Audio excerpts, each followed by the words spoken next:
point, while they're trying to deal with him, 5 OPD or Oakland Police Department police arrive, and they basically say the scene is chaotic. While this is happening, the actual BART train is stopped on the platform. So you have all these people on the actual BART train that are filming what's happening with their camera phones. So the one interesting fact about this story is this is all caught on camera. So it is said that since Oscar was resisting arrest, since he was basically talking shit to police officers, that he was thrown against that platform wall where his friend is sitting against, and that he was supposedly kneed in the head, and I believe kneed and kicked in the head and the face.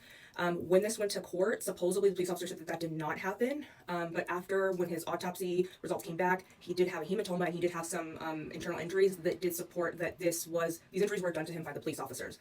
As you can see right here, he is laying on the floor, his hands are behind his back, and this officer right here, his name is, I believe, Johannes Meserly, his knee is on his neck. And at this point, Oscar is still alive. So what happens is Oscar is laying face down, knees on his neck, he obviously cannot breathe. He's still alive at this point. For whatever reason, this cop stands up, takes off his, I guess not his waistband, but his belt or whatever, and he, for some reason, withdraws his firearm and shoots Oscar in the back. It is said by bystanders that once he does this, he actually places his hands over his mouth and says, "Oh my God." Like, he's shocked that he actually did this.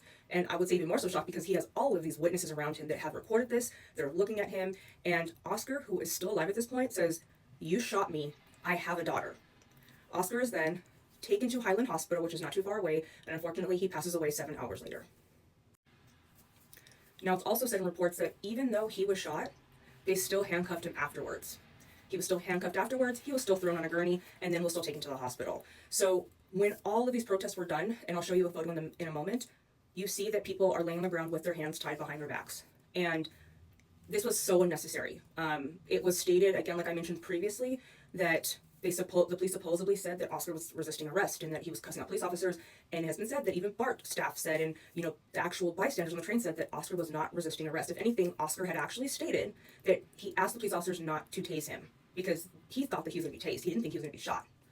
So many contradicting accounts and stories from the police, and that autopsy report that came back actually was proven that the police did use obviously way excessive force by shooting him, but they did knee him multiple times because it showed with that hematoma that he had and then the other injuries that he had to his head and his face. So here's an example of one of the protests that was happening in downtown Oakland. I don't know if this was specifically in 2010, around when the verdict came, but basically this police officer was charged with involuntary manslaughter. He only, I believe, got sentenced to, I want to say, 18 months with time served.